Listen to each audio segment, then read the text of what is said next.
जय श्री राम। जरा सोचिए राम जी पर क्या गुजरी होगी जब उन्होंने लक्ष्मण को मृत्यु दंड दिया था। मैं हूं निशांत और आप सुन रहे हैं मेरे प्रभु राम। इस शो में हमने आपके लिए बटोरी है रामायण की अनसुनी कहानियां। आप सोच रहे होंगे कि आखिर श्री राम अपने प्रिय अनुज को मृत्युदंड कैसे दे सकते हैं। हुआ यूं था कि एक दिन यम देवता राम जी से मिलने अयोध्या आए। उन्होंने कहा कि बात बेहद जरूरी है और गुप्त रखनी है।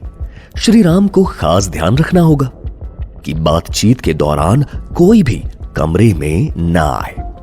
अगर कोई आता है तो उसे मृत्युदंड देना पड़ेगा। श्री राम ने वचन दिया कि ऐसा ही होगा। फिर उन्होंने लक्ष्मण को पूरी बात बताई और दरवाजे पर पहरेदारी करने का आदेश दिया। लेकिन कुछ ही देर में वहां ऋषि दुर्वासा आ गए और राम से तुरंत मिलने की जिद करने लगे। उन्होंने कहा कि अगर उन्हें तुरंत राम से नहीं मिलने दिया गया तो वो पूरे अयोध्या में विनाश फैला देंगे। और ऋषि दुर्वासा तो पहले से ही अपने क्रोध के लिए मशहूर थे। अब लक्ष्मण दुविधा में पड़ गए। कमरे में जाने से तो मृत्युदंड मिलना तय था, तो अब करें क्या? लक्ष्मण ने सोचा कि पूरे राज्य के लोगों के मरने से तो बेहतर है खुद मौत के घाट उतर जाना। यही क्षत्रिय धर्म भी कहता है। लक्ष्मण कमरे में आ ही गए। उन्हें देखकर श्री राम बेहद दुखी हुए। उन्होंने तुरंत अपने गुरु वशिष्ठ को याद किया और कोई उपाय बताने की विनती करी।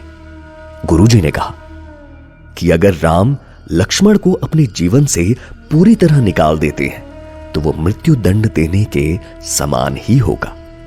लेकिन लक्ष्मण अपने बड़े भाई के बिना कहां जी सकते थे। उन्होंने खुद ही जल समाधि लेने की ठानी ताकि राम जी का वचन भंग ना हो। लक्ष्मण ने सरयू नदी में जल समाधि ली और मानो श्री राम के आंसुओं ने उन्हें आशीर्वाद दिया। तभी तो कहते हैं कि रघुकुल रीत सदा चली आई, प्राण जाई पर वचन न जाई। तो कैसी लगी आपको रामायण की ये कहानी? बताइए हमें हमारे official Instagram handle @redfm podcasts पर DM कीजिए। मिलते हैं अगले एपिसोड में एक और अद्भुत किस्से के साथ। जय श्री राम।